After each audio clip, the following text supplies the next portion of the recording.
सम्यक ज्ञान चंद्रिका कर्मकांड लेक्चर नंबर 10। ओम नमः सिद्धेभ्यः। ओम नमः सिद्धेभ्यः। ओम नमः सिद्धेभ्यः।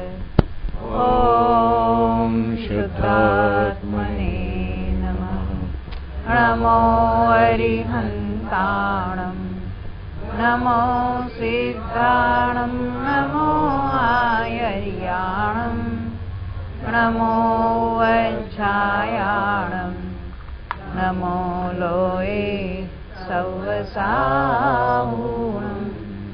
प्रणमीय शिरसाणेमिं गुणरयणविभूषणं महावीरं सम्मत्करयणनिलयं पयडि समुक्कीर्तनम् वोच्चं परमभये सबखण्डिके कर्मकाण्डसमुदाय सहज अखण्डित ज्ञानमय जयवन्ते जिनराय विघ्नहरन मंगलकरन नमो सिद्ध सुखकार नेमि चंद जिन जगतपति साधु वचन गुणधार।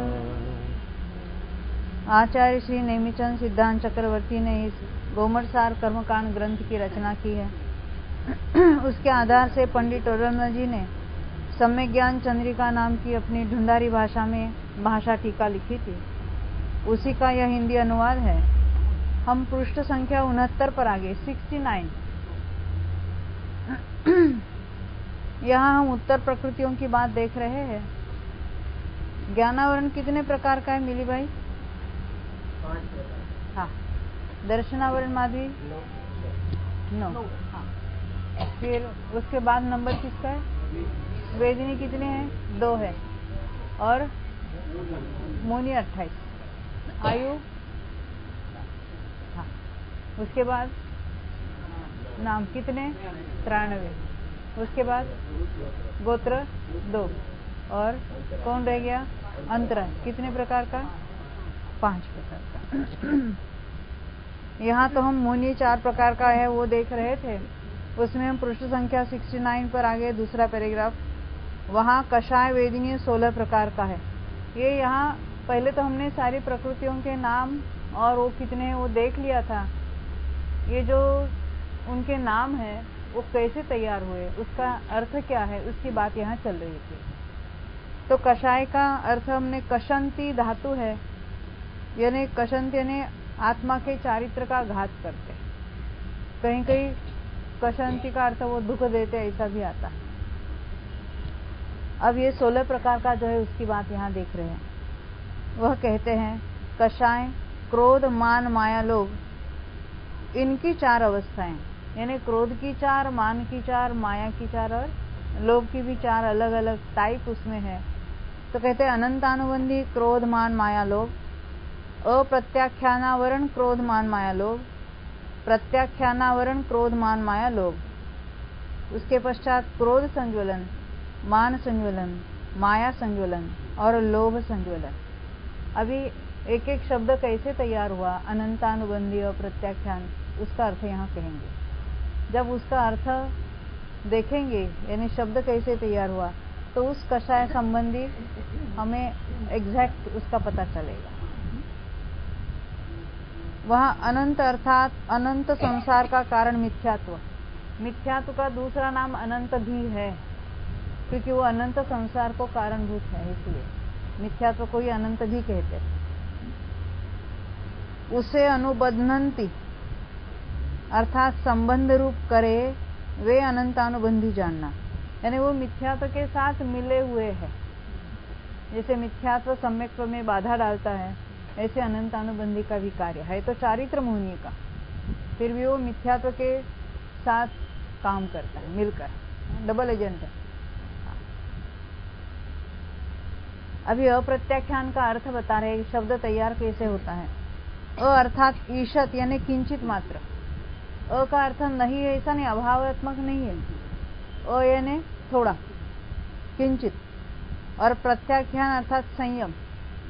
संयम अर्थात जो मुनि योगी जो संयम है उसको संयम कहा यहाँ, यानी अंतरंग में स्थिरता, वो वाला संयम लेना, और उसके साथ बाह्य में जो कोई व्रतादि होते उसको भी उसके साथ लेना।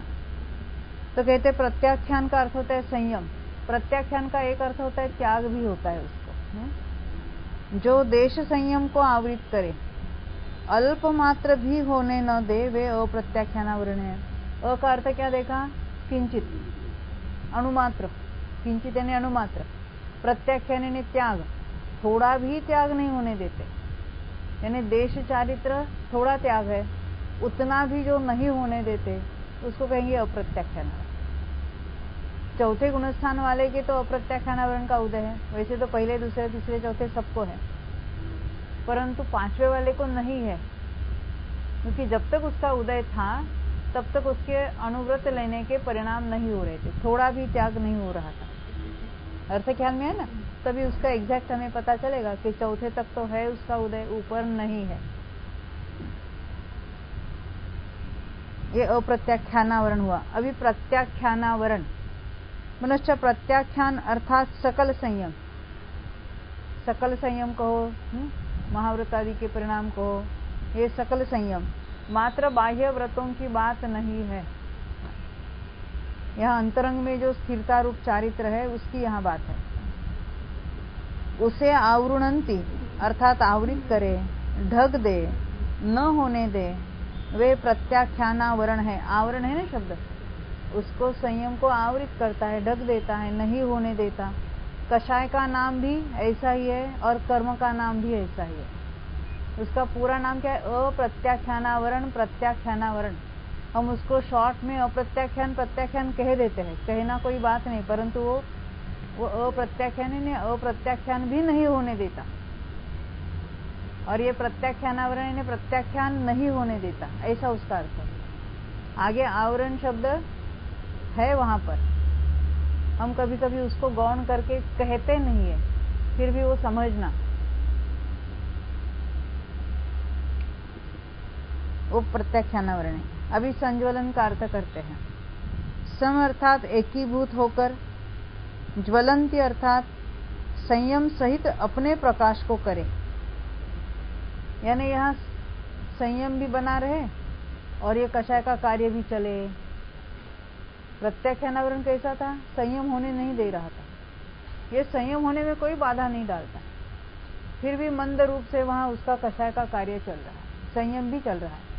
क्योंकि मुनियों को हम देखते हैं संज्वलन का उदय है, मुनिपना नष्ट नहीं होता, छठा सातवां गुणस्थान चल रहा है, ऊपर भी यथायोग्य गुणस्थान तक संज्वलन है। तो यहाँ कहते हैं संयम सहित अपने प्रकाश को करे, अथवा इनके होने पर भी संयम है। इनके यानी किसके नितिन? कौन से? संज्वलन, राग द्वेष मोह नहीं लेना। संज्वलन के होते हुए भी संयम बना रहे। ज्वलती अर्थात प्रकाश रूप करते हैं, वे संज्वलन है। ये सब मिलकर 16 कषाय हुए। इनके नाम कैसे तैयार हुए ये बात हमने देखी। ऊपर ज्वलंती है और नीचे ज्वलती है। ज्वलंती अनेक वचन है, ज्वलती एक वचन है। मतलब वो दोनों एक ही होनी चाहिए, अलग अलग? ये दोबारा बताने की एक्चुअली जरूरत ही नहीं थी, फिर भी उन्होंने लिखा है, इसलिए भी प्रकाश रूप करते हैं अनेक वचन है, तो वहां भी ज्वलंती ही चाहिए था। यानी ज्वलंती के 2 प्रकार के अर्थ किए उन्होंने, यहाँ भी ज्वलंती कर दो तो व्याकरण की दृष्टि से अच्छा रहेगा।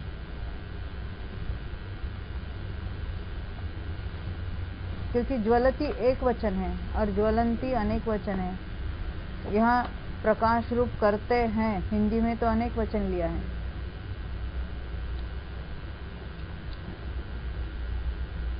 अभी नो कषाय की बात करेंगे।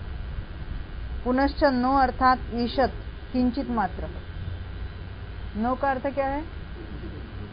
किंचित। एनो ए नहीं है ऐसा उसका अर्थ नहीं है। नो यानी थोड़ा, किंचित। ऊपर अ यानी किंचित लिखा था, यहाँ नो यानी किंचित लिया, नो कषाय। नो अर्थात ईशत, किंचित मात्र। ईशत ये संस्कृत शब्द है, ईशत यानी थोड़ा। क्रोधादि के समान जो प्रबल नहीं है ऐसे जो कषाय वे नो कषाय है। जैसे क्रोध मान माया लोभ प्रबल है, ऐसे ये हास्य रति आदि प्रबल नहीं है, ज्यादा पावरफुल नहीं है। उनका वेदन करे अथवा इनके द्वारा वेदे जाए, नो कषाय रूप अनुभव करे, वे नो कषाय वेदनीय है। जैसे हमें हास्य का अनुभव होता है, शोक का अनुभव होता है, तो क्या कहेंगे उसको? नो कषाय वेदनीय। वेदनीय शब्द डाला गया। वे 9 प्रकार के हैं। ये तो हमें सबको मालूम है, फिर भी उसका कार्य क्या है, अर्थ क्या है, उसको देखेंगे। वहां जिसके उदय से हास्य प्रकट हो जाए वह हास्य है, यानी हास्य नाम का नो कषाय है। जिसके उदय से क्षेत्रादि में उत्सुकता प्रीति हो जाए वह रति है। क्षेत्रादि यानी किसी वस्तु के प्रति आसक्ति होती है, प्रीति के भाव होते हैं, वो अच्छी लगती है, तो उसको कहेंगे रति। क्षेत्रादि, क्षेत्र है, मकान है, कुछ भी लेना है ना, क्षेत्रादि में कुछ भी ले सकते हैं। ये सोफा भी ले सकते हैं, आप ले सकते हैं, सोच सकते हैं, तो आप लेके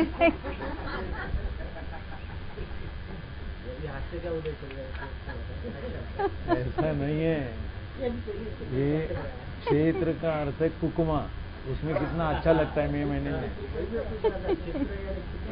देखो देखो, क्षेत्र में क्षेत्र, मकान, सोना चांदी सब लगा लो आप। हाँ, वो भी लगा सकते हैं। हाँ हाँ, कुछ भी। हाँ, रति किसी के भी प्रति हो सकते है ना, किसी वस्तु के प्रति, किसी हाँ जीव के प्रति,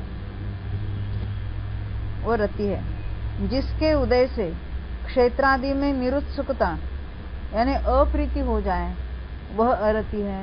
ख्याल में आती है? हाँ। कोई शब्द नहीं समझा तो बीच में पूछना शौक, यानी कि मैं कैसे पूछूं, लोग क्या कहेंगे, हंसेंगे, ऐसी बात नहीं है।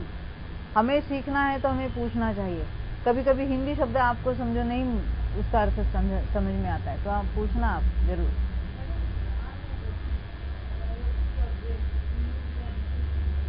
हाँ, देखो आपका प्रश्न है राग और रति में क्या अंतर है, और अरति और द्वेष में क्या अंतर है। वैसे तो हमने देखा है ये जो क्रोध मान माया लोग, उसमें भी राग रूप और द्वेष रूप हम कहते हैं। राग और द्वेष ये तो बेसिक टर्मिनोलॉजी है। राग में तो माया लोभ भी आते हैं, और इसमें हास्य भी आएगा, रति भी आ गई, और फिर 3 वेद भी आ जाएंगे। ये सारे राग के भेद है, और रति उसका एक पर्टिकुलर स्पेसिफिक भेद है। रति शोक भय जुगुप्सा, और ऊपर हाँ क्रोध और मान, वो द्वेष रूप है। अब शोक की परिभाषा बताते हैं। जिसके उदय से इष्ट वियोग होने से क्लेश है वह शोक है। हमें जो चीज अच्छी लगती है और वो संयोग छूट जाए तो क्या होता है? शोक हो जाता है। जिसके उदय से उद्वेग, उच्चाटन हो, डर लगे वह भय है। जिसके उदय से अपने दोष को ढाके, अन्य वस्तु के दोष को देखे वह जुगुप्सा है। अच्छा, अन्य वस्तु के दोष के देखे, उसके प्रति ऐसी नफरत सी हो जाती है, घृणा होती है, उसको यहाँ जुगुप्सा कहते हैं। हाँ, इसमें दोनों है। गुजराती में आप चित्री चढ़ कहते हैं ना, चित्री चढ़ी, अणगमो था जेना का। जिसके उदय से स्त्री संबंधी भावों को प्राप्त हो। देखो, स्त्री संबंधी, स्त्री जैसे, स्त्री को जैसे भाव प्राप्त होते वैसी बात है, वह स्त्री वेद है। इसका अर्थ हम विशेषार्थ में और देखेंगे। पहले यहाँ से पढ़ लेते हैं। जिसके उदय से पुरुष संबंधी यानी पुरुष जैसे भावों को प्राप्त हो वह पुरुष वेद है, और जिसके उदय से नपुंसक संबंधी यानी नपुंसक जैसे भावों को प्राप्त हो वह नपुंसक वेद है। विशेषार्थ, स्त्री के पुरुष प्रति आकर्षण यानी मैथुन सेवन के भाव स्त्री वेद है। जिसको हम कहेंगे सेक्सुअल अट्रैक्शन, उसकी बात यहाँ चलती है वेद में। वो भावों की बात है। हाँ, भाव की बात चल रही है यहाँ पर। शरीर की रचना अलग बात है और यहाँ भाव वेद की बात चलती है। कभी कभी शरीर की रचना और भाव समान होते हैं, शरीर भी स्त्री का है और भाव भी स्त्री जैसे है, तो उसको स्त्री वेद द्रव्य से भी और भाव से भी कहेंगे। ऐसे पुरुष वेद द्रव्य से और भाव से। परंतु कभी कभी उल्टा पुल्टा भी होता है, जिसको हम होमोसेक्सुअल कहते हैं। उसकी बात हम बाद में करेंगे, पहले इसकी बात देखते हैं, इसको किसको क्या कहना।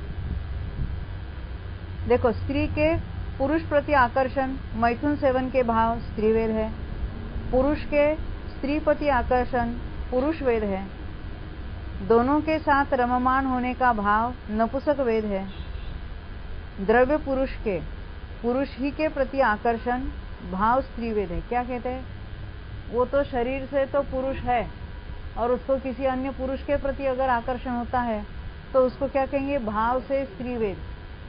ये बात ख्याल में आई? हाँ, ऐसे ही सब में लगाना, सब में लगाने यानी द्रव्य से स्त्री है और उसको स्त्री के प्रति आकर्षण है तो हम कहेंगे भाव से पुरुष वेद है। जन्म से मरण तक एक ही वेद का उदय रहता है। ये विशेषार्थ में लिखने का प्रयोजन ये है कि इसके संबंध में बहुत भ्रांति चल रही है अनेक जगह, यानी स्वाध्याय करने वालों में। क्यों? क्योंकि वो तो ऐसा सुन के रखा है कि कितने ही विद्वानों से कि ये वेद पलटते रहते हैं, इसलिए ये भ्रांति सब जगह चल रही है। यहाँ तक कि उदाहरण देते हैं कि रानी लक्ष्मीबाई जब युद्ध करने लगी, घोड़े पर सवार होगी तो उसका स्त्रीवेद पलटकर पुरुष वेद हो गया। पुरुष जैसा युद्ध करना ये वेद का कार्य नहीं है। ये वेद नाम की जो 3 कषाय है, ये तो मैथुन सेवन के भाव संबंधी बात है। यहाँ पर यहाँ कोई अन्य उसका कार्य है ही नहीं है। जैसे कोई ऑफिसर बन जाए, कुर्सी पर बैठे और वो तो उसका पुरुष वेद थोड़े हो जाएगा, ऐसी बात नहीं है। समझे? जैसे वो ब्रह्मदेश में तो सारी स्त्रियां ही खेती करती है और वो पुरुष ससुराल में चले जाते हैं। हमने स्कूल में पढ़ा था। तो थोड़े वहाँ उल्टा उदय होगा, ऐसी बात नहीं है। ख्याल में है ना? वो तो कोई भी कार्य, बाह्य में कोई कार्य करे वो उसका कुछ वेद का कार्य नहीं, इतनी बात है। देखो यहाँ क्या कहते हैं, जन्म से मरण तक एक ही वेद का उदय रहता है। जो जन्म से भाव की बात चल रही है, द्रव्य तो वही रहता ही रहता है।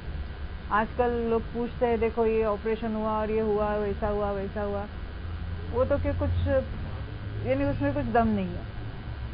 क्योंकि लास्ट टाइम हम अमेरिका गए, उसके पहले न्यूज आई थी, वो पेपर में पढ़ा था कि उसने ऑपरेशन करवाया, पुरुष हो गया और उसको बच्चा पेट में रह गया, हाँ, प्रेग्नेंट रह गया। इतने अंदर के जो कोई जो हो गया हार्मोन्स और ये वो तो वैसे ही रहेगा। यहाँ कहते हैं जन्म से मरण तक एक ही वेद का उदय रहता है। कौन से गुणस्थान तक उदय रहता है? तो 9वें गुणस्थान, पहले से लेकर 9वें गुणस्थान के पहले भाग तक। यानी वो उदय यानी वो चेंज नहीं होता। 9वें तक जब हम कहते हैं द्रव्य से तो पुरुष ही वे, क्योंकि 6ठा 7वां गुणस्थान किसको होगा? जो द्रव्य से पुरुष है उन्हीं को होगा। भाव में तीनों ही वेद हो सकते हैं अन्य अन्य जीवों को। एक जीव का कहीं पलटता नहीं है, जिसका जो है वो कायम रहता है। तिर्यंच और मनुष्यों में, नाना जीवों में तीनों ही वेद पाए जाते हैं। नाना जीव शब्द लेगा, नाना का अर्थ है अनेक, अलग अलग जीवों में तीनों ही प्रकार के वेद पाए जाते हैं। कहाँ?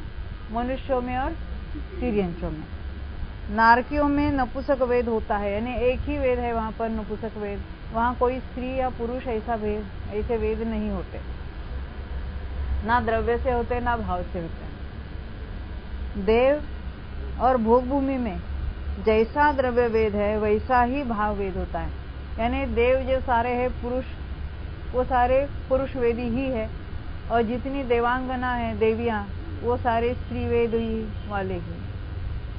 भाव से उनके ऐसे अलग टाइप जो हमने बताए पहले, वो मात्र मनुष्य और तिर्यंचों में ही हो सकता है। अधिक जानकारी के लिए देखिए वेद मार्गणा, सम्यक ज्ञान चंडिका जी का। इस पर हमने चर्चा वहां भी बहुत की थी। अब आगे हम पढ़ेंगे। पुनश्च पर्याय धारण करने का कारण एति अर्थात प्राप्त हो वह आयु है। एति शब्द से वो आयु शब्द तैयार, वो व्याकरण के नियम में जाने की हमें जरूरत नहीं है और वो समझ में भी नहीं आएगा। नारकादि पर्यायों में प्राप्त होने के संबंध से आयु के भेद करते हैं। नारकादि में किसको लेना नेंसी भाई? नारकादि पर्याय आदि में किस किस को सोचेंगे हम? हाँ बोलो, नाम लेके बोलो ना। नारक पर्याय, दूसरी कोई पर्याय मालूम है? मनुष्य और तिर्यंच और देव। तो ये 4 पर्याय नारकादि पर्यायों में नारकी है, तिर्यंच है, मनुष्य है, देव है। नारकादि पर्यायों में प्राप्त होने के संबंध से प्राप्त होना है उस पर्याय में रहना, वो पर्याय को प्राप्त हुआ है वो पर्याय में अभी वो जन्म लिया है वहां पर। आयु के भेद करते हैं, यानी जिस पर्याय में वो प्राप्त है वैसी उसके आयु का उदय है ऐसा हम कहेंगे। वहां जो नरक में प्राप्त वह नरकायु है। एति का अर्थ क्या है? प्राप्त हो। नरक में जो प्राप्त होती है उसको नरकायु कहते हैं। तिर्यक योनि में प्राप्त वह तिर्यंच आयु है, उसको तिर्यक योनि कहेंगे। मनुष्य में प्राप्त वह मनुष्यायु है। देव में प्राप्त वह देवायु। वहां तीव्र शीत उष्ण वेदना सहित नरक में बहुत काल जीना वह नरकायु है। नरकों में तो कहीं कहीं तीव्र उष्णता है और कहीं तीव्र शीत है। वहां तो ऐसा वर्णन आता है ना, हमने छड़ाला में देखा था कि इतनी उष्णता है कि वो लोहे का गोला भी पिघल जाए, और कहीं इतनी शीत है कि जैसे वो बर्फ का वो गोला करते हैं ना, चूरा हो जाता है, वैसे यानी लोहा भी ऐसा बिखर जाता है, इतनी ठंडी है। और वो नारकियों के वैसे शरीर है, वैक्रिक शरीर, उस वातावरण में रहते तो है, परंतु वहां की शीत उष्णा और अन्य भी जो कोई प्रतिकूलता है तो उसमें तो संयोग को देख देख कर वहां तो बहुत दुखी होते रहते हैं। अमेरिका में वहाँ जब ठंडी पड़ती है, बर्फ गिरता है, उस टाइम पहले अनाउंस करते हैं सबको रात को नल खुला, थोड़ा थोड़ा ड्रिपिंग वाटर चलना चाहिए, सबको अनाउंस करते हैं टीवी में। क्यों? वो बंद हो जावे, वो बर्फ हो जावे और वो फट जाते हैं। हाँ, नल फटते, पाइप फटते हैं, इसलिए वो ड्रिप ड्रिप ड्रिप चालू रहेगा। तो यानी यहाँ अपने कर्मभूमि में भी ठंडी का ऐसा प्रकार मिलता है, तो वहाँ क्या होता होगा?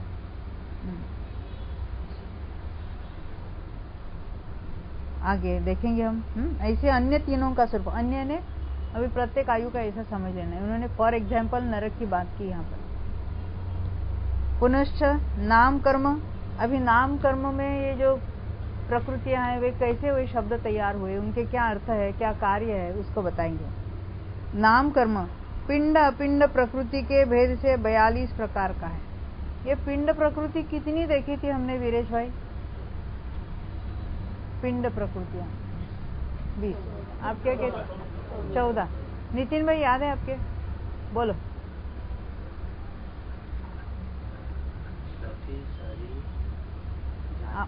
क्रम से, हाँ, गति जाति क्रम, आप बताएंगे? हाँ हाँ, संस्थान, हाँ,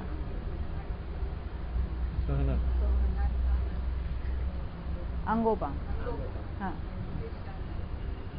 नहीं, सहनन के बाद अंगोपांग, संस्थान, सहनन, अंगोपांग, फिर आप कहेंगे आगे? हाँ, बहुत अच्छा, अनुपूर्वी, विहाय। तो ये 14 पिंड प्रकृति है, परंतु क्रम कैसा है? अगुरु लघु। हाँ, आप बोलेंगे आगे? हाँ बोलो। अगुरु लघु,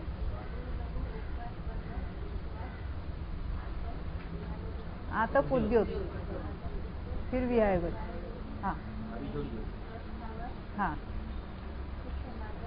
हाँ, बादर सूक्ष्म कहना, क्योंकि त्रस के साथ बादर लगा ना, त्रस स्थावर, बादर सूक्ष्म। हाँ नहीं, प्रत्येक शरीर और साधारण शरीर। आगे कौन कहेगा? हाँ, बोलो। स्थिर अस्थिर, शुभ अशुभ, सुबक दुर्बक, सुस्वर विस्वर, आधे अनाधे, सॉरी इसके पहले यशस्थिति अयशस्थिति, पहले आधे। यशस्थिति अयशस्थिति, निर्माण स्थिति। बहुत अच्छा। तो अभी हम यहाँ उनके शब्द कैसे तैयार हुए उसकी बात देखेंगे। देखो, नाम कर्म पिंड अपिंड प्रकृति के भेद से 42 प्रकार का है। वहाँ जिसके उदय से आत्मा पर्याय से पर्यायांतर को, ये पर्यायांतर क्या होता है? अन्य पर्याय। जैसे हम देश से देशांतर करते हैं, यहाँ से अमेरिका गए तो क्या हुआ? देशांतर हुआ। ये अनुवाद यानी भाषांतर। ढूंढारी भाषा में से हमने इसको हिंदी बनाया तो क्या कहेंगे? हमने भाषांतर किया। हिंदी में उसी को जात्यंतर, वो सम्यक मिथ्यात्व वाला परिणाम, उसको कहेंगे जात्यंतर। तो ये पर्यायांतर, पर्याय से पर्यायांतर को गच्छति अर्थात प्राप्त हो जाए, यानी जाता है अपनी भाषा में। एक पर्याय से दूसरे पर्याय को प्राप्त होता है, ने वहां चला जाता है, उस पर्याय में जन्म लेता है, उसे गति कहते हैं। वह गति नाम कर्म 4 प्रकार का है। वहाँ जिसके उदय के निमित्त से आत्मा की नारक पर्याय होती है, वह नरक गति नाम कर्म है।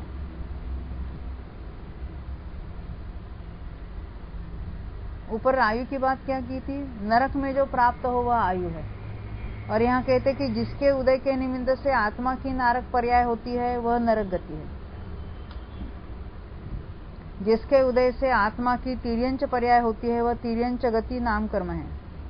जिसके उदय से आत्मा की मनुष्य पर्याय होती है, वह मनुष्य गति नाम कर्म है। और जिसके उदय से आत्मा की देव पर्याय होती है, वह देव गति नाम कर्म है। इसमें कोई प्रश्न है किसी को? आगे बढ़ेंगे। उन गतियों में, अभी थोड़ा ये अटपटे शब्द आएंगे, उसका अर्थ देखेंगे। उन गतियों में अव्यभिचारी सादृश्य भाव द्वारा एकत्रित किए हुए जीव वह जाति है। क्या कहना चाहते हैं? जाति कौन कौन सी देखी थी हमने? एकेंद्रिय, द्विंद्रिय आदि। तो वो, इसका अर्थ, इस वाक्य का ऐसा अर्थ है, ऑन व्हाट बेसिस एकेंद्रिय, द्विंद्रिय, तीन्द्रिय, चौद्रिय ग्रुप बनाए हैं? व्हाट बेसिस है ने, किस आधार पर? उनमें ऐसी क्या बात है जो ग्रुप्स कैसे बना सकते हैं? उनमें कुछ न कुछ कॉमन होना चाहिए, समानता होनी चाहिए। तो इनमें ऐसी कौन सी समानता है कि जिसके आधार से हमने उनको एक ग्रुप बनाया, एक केंद्रीय जाति बना दी? तो इसको क्या कहा? सादृश्य भाव। सादृश्य भाव है ने क्या? कॉमन, समानता। सादृश्य भाव है ने समानता, यानी कॉमन फैक्टर। कॉमन फैक्टर कहो या कॉमन उसके कोई कैरेक्टर। कॉमन कैरेक्टर कौन सा है? सादृश्य भाव। और वो कैसा है? अव्यभिचारी। व्यभिचार ने दोष, अव्यभिचारी ने कोई उसमें दोष नहीं, यानी ऐसे कोई सब में समानता है, उसके बेस पर हम उनको एक केंद्रीय जाति में इकट्ठे कर सकते हैं। या कहते हैं सादृश्य भाव द्वारा एकत्रित किए हुए जीव वह जाति है। जैसे एकेंद्रिय, द्विंद्रियादि परस्पर समान रूप होकर मिलते नहीं है, इसलिए अव्यभिचारी है। क्या कहना चाहते हैं? एकेंद्रिय जाति अलग है, द्विंद्रिय जाति अलग है, वो भिन्न भिन्न है, उनमें कुछ समानता ऐसी नहीं है कि उनको हम दोनों में से किसी को इकट्ठा कर दें, इसलिए उसको कहते हैं अव्यभिचारी। तथा एकेंद्रिय जितने जीव है उनके एकेंद्रीय अस्तित्व की अपेक्षा समानता है, यह सादृश्य भाव है। अव्यभिचारी ने दूसरे के साथ असमानता, द्विंद्रियादि के साथ असमानता, और सभी एकेंद्रियों के आपस में समानता। समझ में आई बात? एकेंद्रिय है वो द्विंद्रिय के साथ समान नहीं है, पंचेंद्रिय के साथ समान नहीं है, वो तो अव्यभिचारी है। परंतु एकेंद्रिय की दूसरे एकेंद्रिय के साथ समानता है, वो सादृश्य भाव। तो अव्यभिचारी सादृश्य भाव ऐसा सादृश्य है कि वो एकेंद्रिय का एकेंद्रिय के साथ तो समान है, परंतु द्विंद्रिय के साथ समानता नहीं है। ख्याल में आती है ना ये बात? हाँ, देखो इस तरह नीचे से दूसरी लाइन, जिस एक अव्यभिचारी सादृश्य भाव में जीव एकत्रित किए जाते हैं वह जाति है। जाति नामकर्म 5 प्रकार का है। वहां जिसके उदय से आत्मा एकेंद्रिय है कहते हैं वह एकेंद्रिय जाति नामकर्म है। जिसके उदय से आत्मा द्विंद्रिय है कहते हैं वह द्विंद्रिय जाति नामकर्म है। जिसके उदय से आत्मा तीन्द्रिय है कहते हैं वह तीन्द्रिय जाति नामकर्म है। और जिसके उदय से आत्मा चतुरिंद्रिय है कहते हैं वह चतुरिंद्रिय जाति नामकर्म है। जिसके उदय से आत्मा पंचेंद्रिय है कहते हैं वह पंचेंद्रिय जाति नामकर्म है। अब इनमें से आपको कौन से जाति नामकर्म का उदय चल रहा है? हाँ, पंचेंद्रिय जाति नाम उदय चल रहे हैं। अभी पंचेंद्रिय है। पुनश्च अब ये तो गति और जाति हो गए। अब इसके बाद है शरीर नामकर्म, जिसके निमित्त से शरीर की निष्पत्ति, निष्पत्ति यानी उत्पत्ति, जिसके निमित्त से शरीर की निष्पत्ति होती है वह शरीर नामकर्म है। वह 5 प्रकार का है। ये नामकर्म 5 प्रकार का है बताते। जिस नाम का नामकर्म है वो उस टाइप के शरीर की उत्पत्ति में निमित्त होगा। वहां जिसके उदय से औदारिक शरीर की निष्पत्ति होती है वह औदारिक शरीर नामकर्म है। तो ये औदारिक शरीर नामकर्म का उदय कौन कौन से जीवों को होगा? नैन्सी भाई बताएंगे। 4 गतियों में से कौन से जीवों को औदारिक शरीर नामकर्म का उदय चलता है? मनुष्य को। हाँ, एक्सपीरियंस और के दो ही है, बराबर है। और जिसके उदय से वैक्रिक शरीर की निष्पत्ति होती है वह वैक्रिक शरीर नामकर्म। ये किसको होगा अमोल?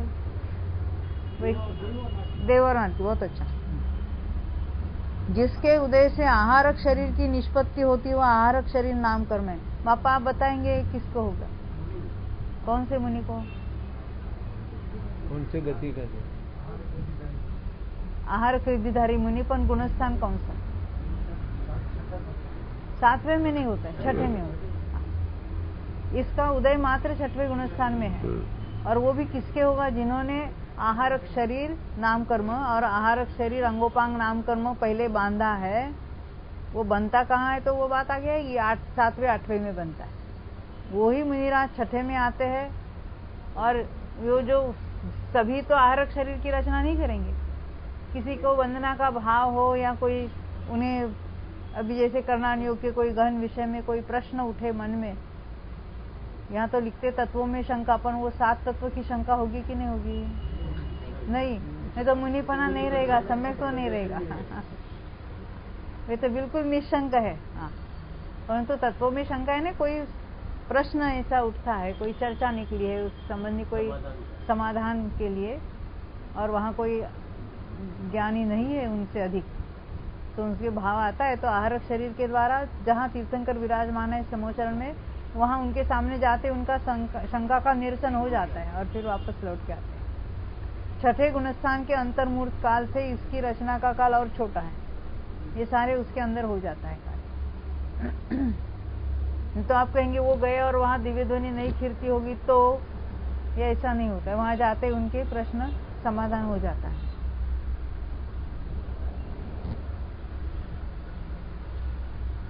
जिसके उदय से तेजस शरीर की निष्पत्ति होती है वह तेजस शरीर नामकर्म है। और जिसके उदय से कारमान शरीर की निष्पत्ति होती है वह कारमान शरीर नामकर्म है। देखो, कारमान शरीर नामकर्म, ये कर्म का भेद है। नामकर्म और कारमान शरीर में किसको लेना है? हाँ, कारमान शरीर में किसको लेना? बोलो, कौन से कर्मों को? 8 कर्मों का जो स्कंद है उसको कारमान शरीर कहेंगे। जीव के साथ पूरे 8 कर्म बंधे हुए अवस्था में पाए जाते हैं ना, उनका जो एक स्कंद बन गया है उसको क्या कहेंगे? कार्मान शरीर। और वो किसके उदय में वो कर्म का ग्रहण होता है? तो कार्मान शरीर नाम कर्म जो पुराना बंधा था उसका उदय चलता है हर समय, और उसके उदय में नए कर्म परमाणु ग्रहण किए जाते, यानी कार्मान वर्गणा कर्मरूप होती रहती। यानी वो जो कार्मान शरीर का आकार होगा वो तो आत्मा के प्रदेश, आत्मा के प्रदेश जितना आकार होगा, असंख्यात प्रदेश, असंख्यात प्रदेश ही है। और देह प्रमाण जो है आकार, अभी जीव ने समुद्घात किया तो कार्मान शरीर का क्या होगा मिली भाई?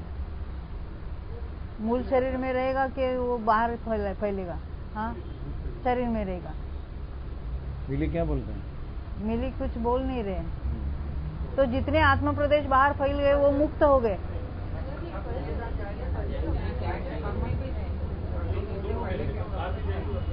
हाँ, क्योंकि आत्मा में सर्वत्र वो फैले हुए हैं, इक्वली स्प्रेड अप, इक्वली है। समुदाहत होता है तो वहां तो आत्म प्रदेश भी है और तेजस कार्मान शरीर भी है उसके साथ।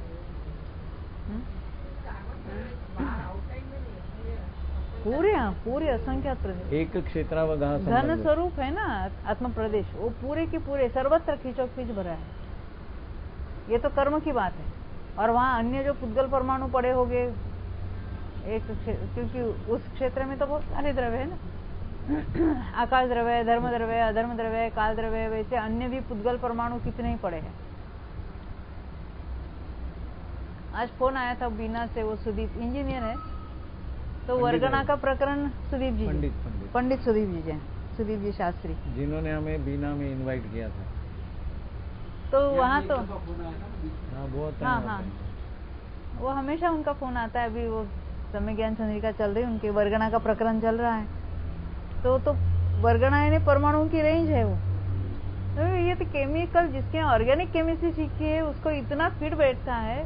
जैसे वहाँ H2O कितने मॉलिक्यूल, कितने यानी अणु, कितने अणुओं का वहाँ समुदाय है, जैसे हम वो देखते हैं वैसे ही यहाँ पर है। जिसने साइंस सीखा है तो उसके लिए कहीं भी कॉन्फ्लिक्ट नहीं है। उल्टा तो साइंस में जिन प्रश्नों का उकेल नहीं मिलता वो यहाँ मिल जाता है। वो हमें वो सुरेश प्रोफेसर मिले थे ना, वो तो ऐसा नहीं बोलना चाहिए कि जैसा वहाँ साइंस में बताया वैसे यहाँ नहीं, यहाँ है वैसा साइंस बता रहे बोले। वही तो बताया मैंने, साइंस सीखने वाले को ये बात है ख्याल में आती है, जो यानी उसको और ज्यादा वो विश्वास हो जाता है। ठंडा बोलते तुम।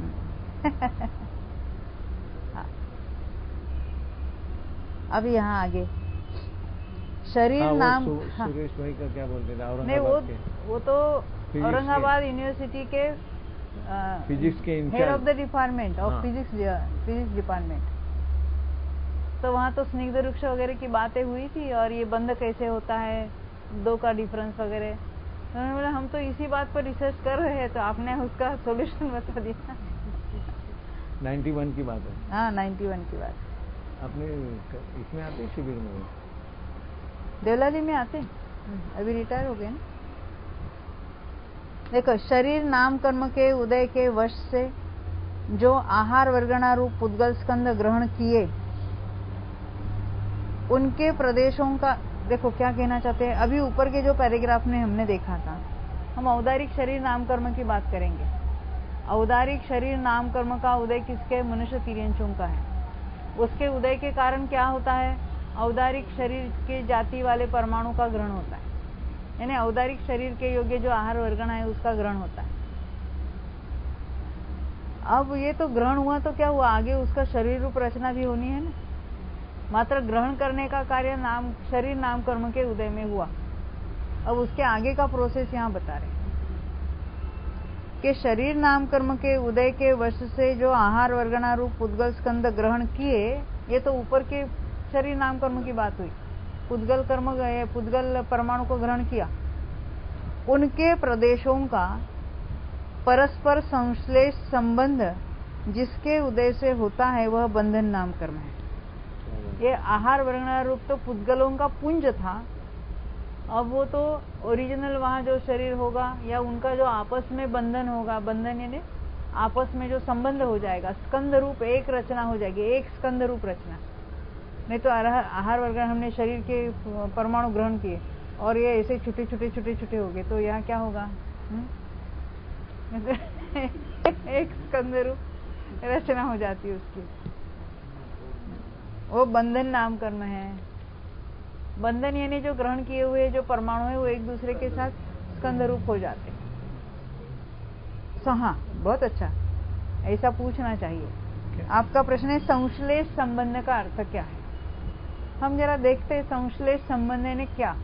ऐसा संबंध कि जिसको अलग नहीं कर सकते। जैसे आपने चश्मा अभी डाला है ना, तो चश्मा आप कभी कभी घर में भूल के आ सकती है कि नहीं? तो चश्मे का और आपका कैसा संबंध है? ऐसा कोई संश्लेष संबंध तो नहीं है।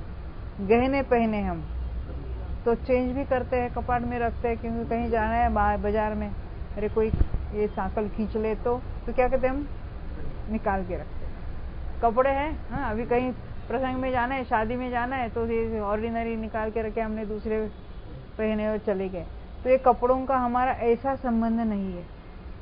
वो जीव उसके साथ जुदा होता है और फिर दूसरे को एक्सेप्ट करता है। अब यहाँ हम शरीर की बात करेंगे, तो शरीर को घर में छोड़ के आएगी कि नहीं? भूल से। आप कहते शरीर क्या, यही मैं हूं ना इसको परंतु यहाँ जीव जुदा है और शरीर जुदा है, और दोनों का भी इकट्ठा संबंध आया। वैसे उन परमाणु का भी आपस में ऐसा संबंध हो गया। जब तक वो परमाणु छूटकर नहीं जाते हैं तब तक वो जीव के साथ और वो दूसरे परमाणु के साथ बंधे हुए हैं। इसको कहेंगे संश्लेष संबंध। अब शरीर के साथ तो ऐसा संबंध है कि एक भव के लिए। कर्मों के साथ कैसा संबंध है? अरे तो भवो भवन, तो यहाँ से मर जाए तो ये शरीर तो यहाँ रहेगा, औदारिक शरीर।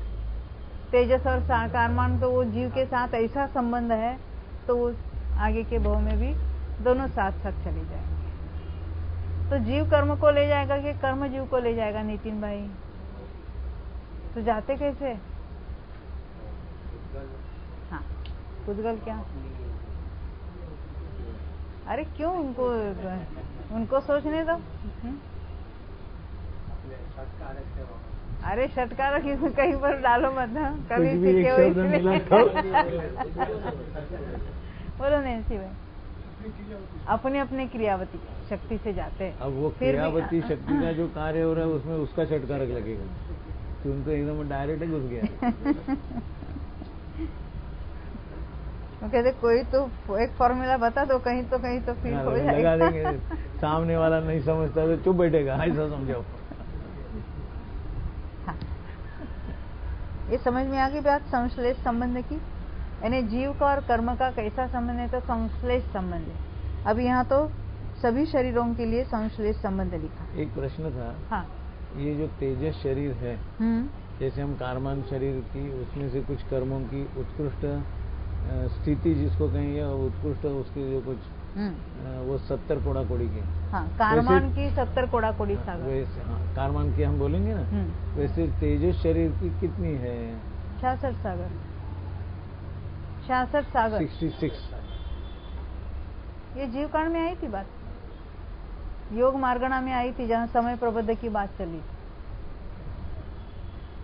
हरेक का समय प्रबद्ध कितना है, हरेक की वर्गणा कितनी है, उसका प्रमाण क्या है, कितनी उसकी हरेक की अवगाहना कितनी है। संदृष्टि में भी हमने देख लिया था लास्ट क्लास में। वो तेजस शरीर की उत्कृष्ट स्थिति, यानी वो भी अनेक भवों तक चलेगा। वो 66 सागर। 66 सागर है। ये कर्णानुयोग परिचय पुस्तक में लिखा था ना, उस पर मेरे दिमाग में 60 था, इसलिए मैंने पूछा कि कलेक्ट में कंफर्म। 66 है मेरे हिसाब से 60 मेरे दिमाग में बैठा है। तो कर्णानुयोग परिचय पुस्तक निकालो या 66 आपको याद है? हाँ, चलो 66। हाँ उन्होंने तो प्रश्न चिन्ह लगाया, इसके आधार क्या है, क्यों लिखते हैं ऐसे पुस्तक में? पुस्तक निकालने के पहले किसी विद्वानों को तो रेफर तो करो, ऐसा कहा था उन्होंने। तो उनके तो मूल पुस्तक में से निकाल के दिखाया जीवकांड में से। और वो गलती से वही पुस्तक जिसका संपादन उन्होंने किया था। उन्होंने तो पूरी जयपुर शिविर में उन्होंने बात उठाई थी। वहां तो 3-4 हजार लोगों के सामने उन्होंने बता दिया था शाम को पूरी सभा में। कि मैंने इन पर ऐसे ऑब्जेक्शन लिए, तो एक दो नहीं 20 जगह उन्होंने प्रश्न चिन्ह लगाए थे, 20-22 जगह, और हर एक का पेज नंबर सहित उत्तर दिया था उनको। आधे घंटे के अंदर सब निकाल के दे दिया उनको, उन्हीं की पुस्तक निकाली और उसमें से बता दिया ये इधर इधर है। तो इतने खुश हुए थे कि मैंने इस पुस्तक का संपादन किया है, और मुझे वो आनंद हो रहा है कि किसी गुरु को होता है कि उनके शिष्य उनके आगे चले जाएं।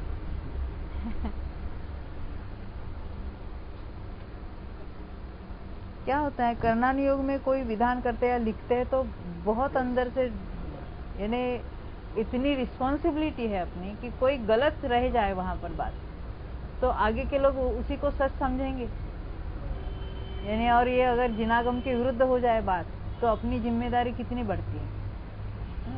तो बहुत चौकन्ना रखना। कभी कभी तो प्रूफ रीडिंग में इसमें उसमें तो क्योंकि डीटीपी करने वाले कुछ जानते नहीं, भाषा को भी नहीं जानते, विषय को भी नहीं जानते, तो उसमें बहुत सारी भूलें गड़बड़ियाँ होती है जो मूल में लिखापट होती है, और ये बाद में जो अपने हाथ में आता है उसमें बहुत अंतर हो जाता है। जितना हो सके उतना तो हम कोशिश करते हैं उसको सुधारने की। चलो आगे। अभी तक 70 पेज में 3 मिस्टेक निकली। हाँ, वो तो क्या अनेक वचनिया वगैरह ऐसी होती है, ठीक है, फिर भी जो निकलती उसको तो हम नोट डाउन करते हैं, देखेंगे जब ये आगे कभी होती है।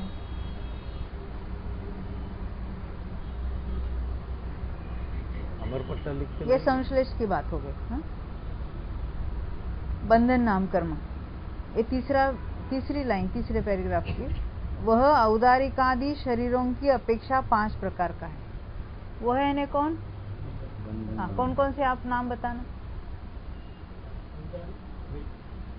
पूरा नाम बताना। हाँ, औदारिक शरीर बंधन नाम कर्म। आगे फिर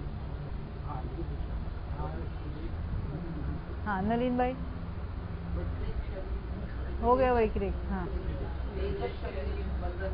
हाँ नितिन भाई बहुत अच्छा, ये 5 हो गए। पुनश्च अब संघात की बात करेंगे, यानी औदारिक शरीर संघात नाम कर्म की बात चलेगी, जिसके उदय से औदारिकादि शरीरों का, यानी 5 की बात है, छिद्र रहित परस्पर प्रदेशों का एक क्षेत्रावगाह से एकत्वपने को प्राप्त होना होता है, वह संघात नाम कर्म है। क्या कहना चाहते हैं? ये जो शरीर बनते हैं तो ऐसा ही तो नहीं कि यहाँ तो उंगली है इतनी और बीच में कोई स्पेस है और यहाँ पर भी एक बीच में मात्र आत्मा प्रदेश है, वहाँ कुछ नहीं और यहाँ थोड़े प्रदेश है, ऐसा नहीं, पूरा ही एक। नहीं तो फिल्मों में दिखाते हैं ना देवराज। हाँ तो कोई नाम है ना देवराज है ऐसा कुछ, वो डांस दिखाते हैं ना कोई। तो यहाँ क्या कहते हैं? छिद्र रहित पूरे ही परस्पर अवगाह रूप उनकी एक स्कंद रूप से जो रचना हो जाती है उसको संघात नाम कर्म के। बंधन में तो मात्र जुड़ गए, परंतु कैसे पूरा एक पिंड जैसा हो गया ना उसका। वह औदारिकादि शरीरों की अपेक्षा 5 प्रकार का है, यानी औदारिक शरीर संघात, वैक्रिक शरीर संघात, ऐसे हर एक के ऊपर संघात लगा दें। अब संस्थान नाम कर्म,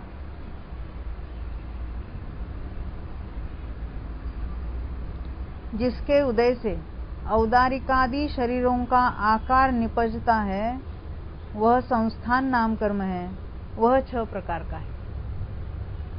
आप कहेंगे औदारिक शरीर संस्थान, वैक्रिक शरीर संस्थान ऐसा अलग अलग नहीं है, क्योंकि जो औदारिक शरीर का आकार है, अभी जीव का आकार हुआ है, उसी आकार में औदारिक शरीर बनेगा, उसी आकार में उसका तेजस शरीर जाएगा, उसी आकार में उसका कार्बन शरीर भी वैसा उस आकार का होगा, देह प्रमाण या देह की आकार जैसा। तो यहाँ जो संस्थान अलग अलग है, आकार की अपेक्षा अलग अलग जो नाम कर्म है उसको बताते है ना। पर वैक्रिक संस्थान ऐसा नाम नहीं है, उसका समचतुरस्र संस्थान होगा, वही तो मैं बता रही हूँ। वैक्रिक शरीर को अलग आकार और कार्बन को अलग और तेजस को अलग ऐसा होगा कि वो जीव का इनॉल आकार होगा। तो जीव का जैसा आकार होगा वैसे शरीर की रचना होगी। हाँ?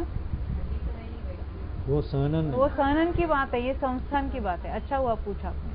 संस्थान यानी आकार और सहनन यानी वो हड्डी वाली। हाँ, वो बाद में अब देखेंगे। तो ये संस्थान 6 प्रकार का है। वहां जिससे समान चौकोर आकार होता है वह समचतुरस्र संस्थान नाम कर्म है। आप कहेंगे ऐसे चौकोनी कोई होता होगा क्या?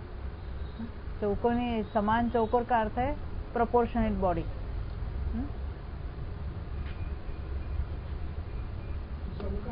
हाँ, यहाँ लिखा ना चौकोर। चौकोर यानी चौकोर यानी प्रोपोर्शनेट, ऐसा लिखा। ये पूरे का अर्थ है प्रोपोर्शनेट। समचतुरस्र, समचतुरस्र, समय ने समान, चारों बाजू से समान, उसका अर्थ क्या है? वो तो ऐसा ब्लॉक तो है नहीं कि चारों बाजू से समान हो, तो उसको क्या कहेंगे हम? जैसे मनुष्य है, देव है, समचतुरस्र संस्थान। तीर्थंकरों के कौन सा होता है? तो समचतुरस्र संस्थान। तो ऐसे ब्लॉक जैसे थोड़ी चौकोर होते हैं, यानी प्रोपोर्शनेट बॉडी हो। यानी ऐसा भी हम देखते हैं ना, किसी का नाक बहुत लंबा होता है, किसी के कान एक छोटा होता है, एक बड़ा होता है, या आंखों में भी एक अलग अलग साइज होते हैं, तो समचतुरस्र नहीं कहते। नहीं, वो पूरी बॉडी का। हाँ, ये तो फुल बॉडी, फुल बॉडी की बात चल रही है। एक एक अवयव की नहीं, वो तो बाद में आएगी उसमें। नहीं, हाँ, ये उदाहरण के माध्यम से उदाहरण बराबर है उसका। वैसे आपका पूरा शरीर प्रोपोर्शनेट होगा, आपका यानी समचतुरस्र। अब न्यग्रोध अर्थात बड़ यानी वटवृक्ष, उसके समान ऊपर मोटा नीचे पतला ऐसा आकार जिससे हो वह न्यग्रोध परिमंडल संस्थान नाम कर्म है। यानी ऊपर बहुत, यानी जिसको कहेंगे चेस्ट वगैरह बहुत है और नीचे पतले एकदम, कमर और पैर एकदम दुबले पतले हो, तो वो क्या होगा? न्यग्रोध परिमंडल। तो ये वटवृक्ष को कौन सा संस्थान होगा? हाँ, ये है ना, ये कौन सा ये होगा? न्यग्रोध वाला होगा ना।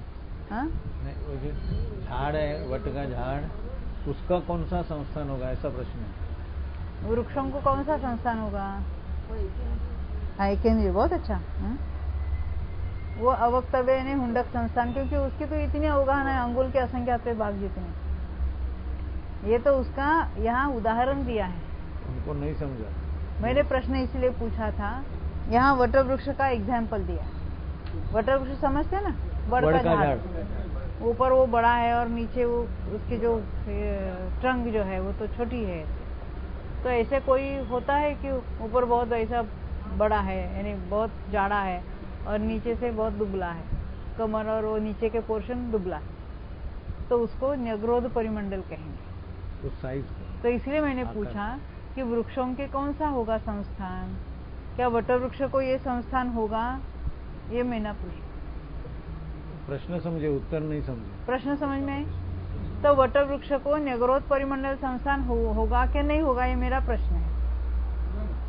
वो एक जीव नहीं है, वहाँ अलग अलग अनेक जीव है, ख्याल में आती है, और उनकी अवगाहना इतनी छोटी है, और एकेंद्रियों में तो ये सारे अवक्तव्य आकार यानी हुंडक संस्थान कहेंगे एकेंद्रियों। यहाँ तो दृष्टांत मात्र वो वटवृक्ष का लिया है समझाने के लिए। वहाँ जो एकेंद्रीय वनस्पति कायिक है, उनका आकार हम नहीं बता पाते हैं, इसके लिए उसको अवक्तव्य कहा, बता नहीं पाते हैं। तो पहले का नाम क्या देखा अमूल? चतुर नहीं, चतुरस्र संस्थान। हाँ, दूसरे का नाम आशा? हाँ, आगे क्या? न्यग्रोध के आगे क्या? हाँ, न्यग्रोध परिमंडल संस्थान। बोलो, संस्थान। हाँ, बहुत अच्छा।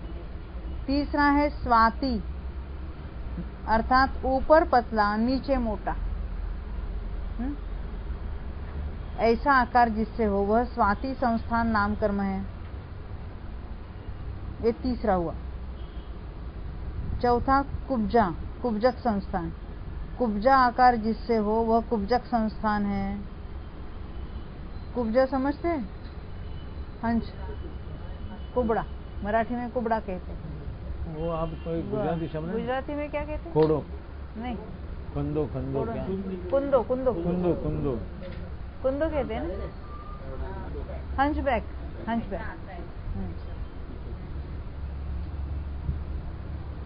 ठिंगना आकार जिससे हो वह वामन संस्थान नाम कर्म है। ड्वार्फ जिसको कहेंगे हम, ठीक है ना। हाँ, अनेक अवक्तव्य आकार जिससे हो वह हुंडक संस्थान नाम कर्म है।